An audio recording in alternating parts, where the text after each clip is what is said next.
Hello and welcome to the complete guide to the Victory families and ranges of product with him, Martin Kidd. And him, Chris George. And in this video, we are looking at the Sheriff series. Martin, before we start, the Sheriff range itself is available. The Sheriff 25 watt head that we see here. This is the lunchbox head. Also available is the compact head, which is exactly the same, just comes in a more traditional wooden sleeve. Then we have the Super Sheriff as well, which we'll talk about a little later, which is 100 watt head. Now, obviously, this is one of the earlier Victory inspired by ranges and is more focused on, well, you know, hard rock. Yeah. Traditional and hard rock, I would say. I would say so, yeah.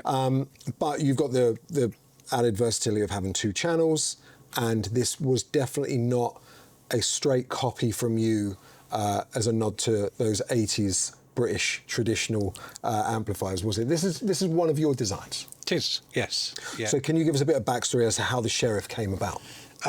Yes, it was another one of those where the powers that be suggested that I worked on a plexi design, and that's something of a misnomer or a misconception now in people's minds, if I may drop the M word. Sure.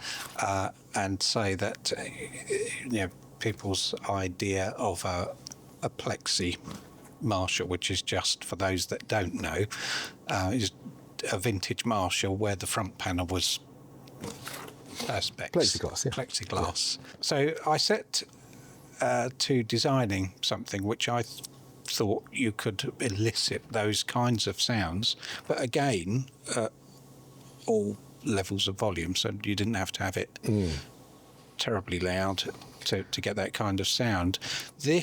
What we're looking at now is in fact the second iteration, if you will. Okay.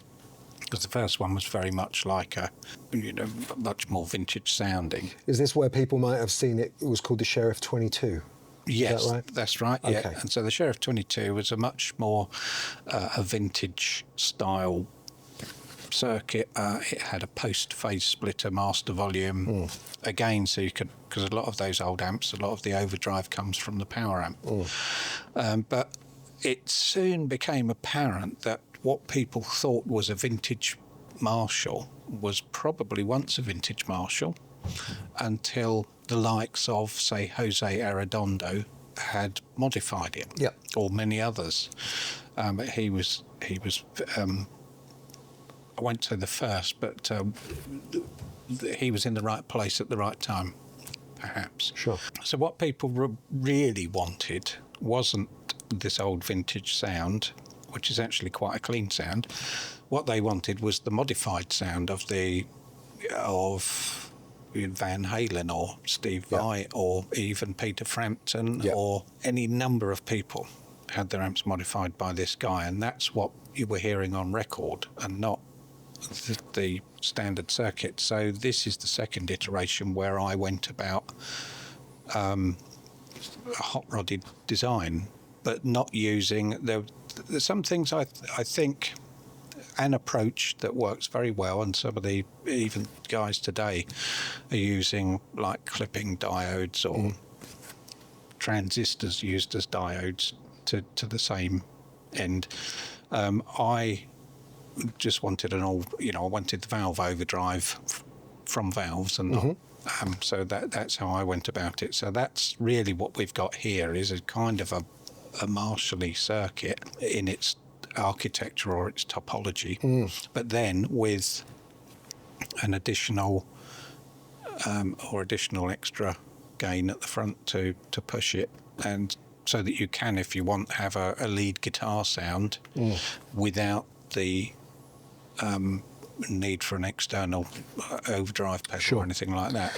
I think what you said about your perception of people with the vintage Marshalls is absolutely spot on, and obviously I know a lot of that from experience, particularly the Plexi and the JCM 800, sort of great platforms for amazing tone, but there was not a lot of gain in either of those, particularly the JCM 800. Even if you wound the preamp up, there still wasn't a lot of gain, but you would get a lot more from the power section if you turn that up.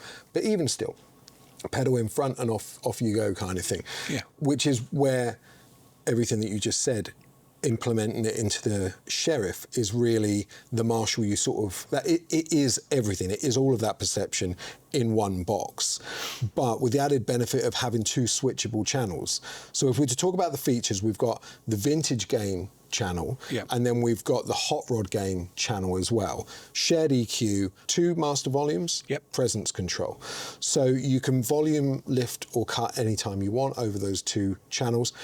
I think probably what's worth talking about is what is really the difference between the two channels in terms of tone and gain.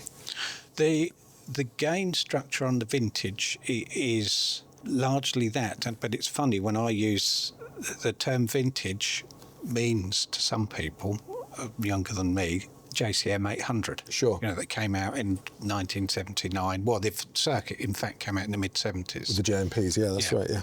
And so that first circuit is to elicit that kind of response, so that you can use your guitar's volume. If you want a clean sound, you just turn the guitar down and drive the amp a bit less, and then bring it up for a fairly dirty sound. If the amp's loud and you're pushing the power amp stage, it could be a lead sound by that point. But it's still, although it's 25 watts, it would still be loud. Sure. And then the hot rod channel has the extra gain, some extra upper mid boost. And there's a lot of gain as well. It's more than you'd ever need. I mean, you don't ever need a pedal with this thing. I can't think so. No, especially when you start winding it up, because it's quite a bearable output as well at 25 watts. So when you wind it, the whole thing just starts to sing and form into this great sort of harmonic feedback wherever you go with it.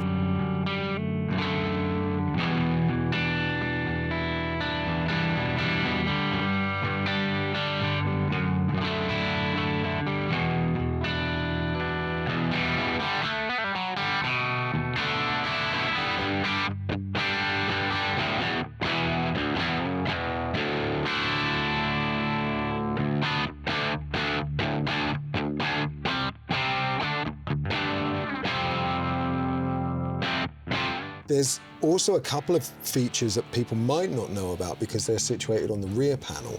Indeed. Which is, I can see them right here. One's called presence shift and one is called bass focus.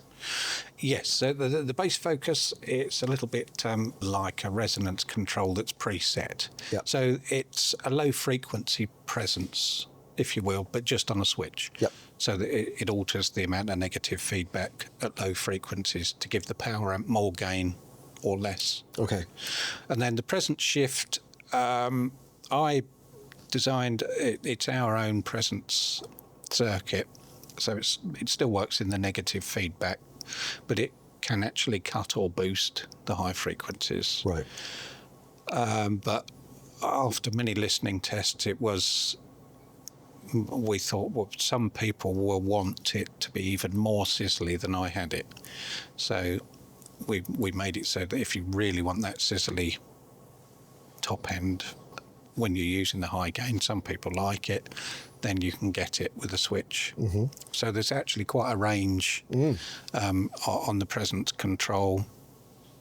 Because I think it's useful to have something like that, so that if you go from one venue, perhaps a little bit like the room we're sitting in, lots of hard surfaces, and you can get quite a bright sound that's difficult to tame. Sure. Even from your perspective as a guitar player, you're listening to it all bounce back.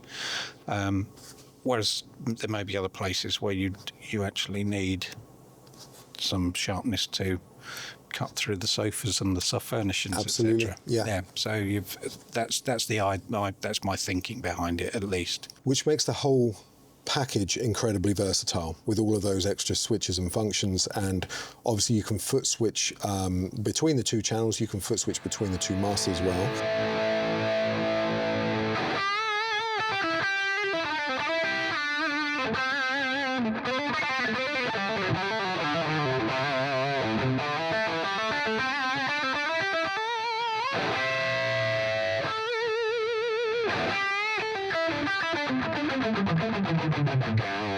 Let's talk about valves. So preamp valves in the Sheriff. There's three 12AX7s. Yep. That's what that's fairly standard. Standard, yep. And the output valves, we were given, our valve supplier said, have you thought about using these? And they're EL86. And I'd never even heard of EL86s. And he said, give them a go. And I didn't know very much about them. There's not much info on the interweb. I thought, well, the biggest problem is likely to be, from what I can see on what information is available, they might struggle with the plate voltage. Right. So it's quite high for an EL84 amp. So they might struggle with that. Not so much the plates, but that voltage on the screen grids. So I come up with an idea just to lower the screen grids down. And then biasing them was an unknown, so it was a bit of a guesswork. Sure. But otherwise, they're like, if you can imagine the difference when you overdrive an EL34 and the difference between doing that and overdriving a 6L6. The 6L6 to me is more refined. It hasn't got the thick mid-range. Sure, slightly smoother. Yep. Yep. And I think that can be said about the difference between an EL86. There's that mid-range that an EL84 has when you push it hard. It doesn't have quite so much. That's what I hear, at least. Sure. But having said that, this will quite happily take EL84s. You just plug in, there's enough scope on the bias, and it's an external bias adjustment. Sure. There's enough scope so that you just plug in EL84s and bias it according to the instructions in the manual, which is on the website as well. So.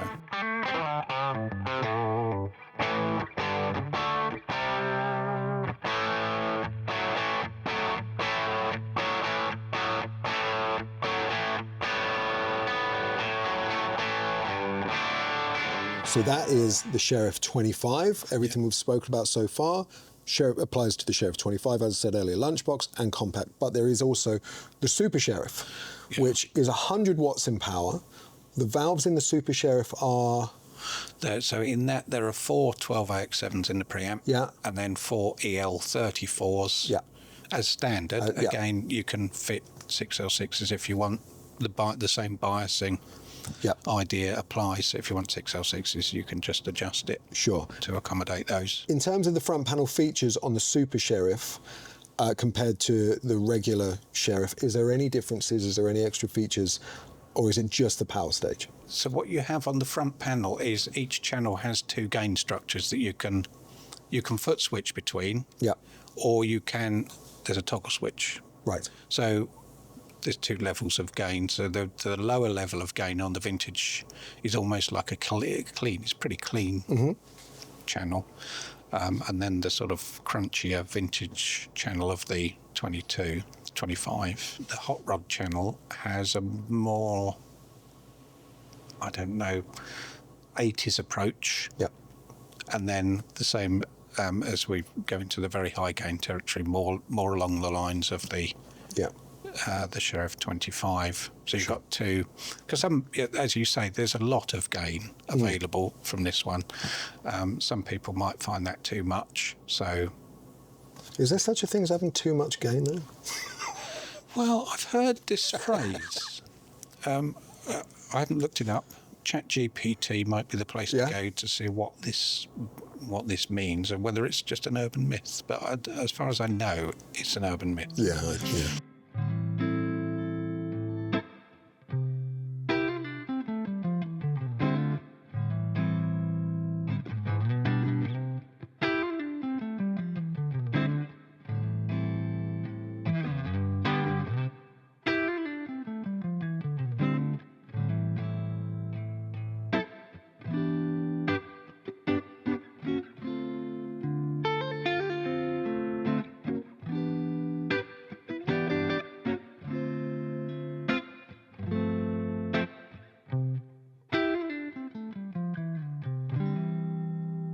Right, so that is the Victory Sheriff range. in a nutshell.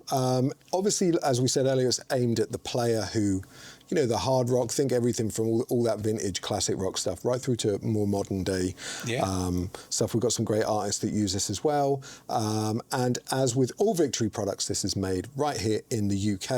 Indeed. And if you need any more information on the Victory Sheriff series, then head to our website or to our socials or to your local Victory dealer.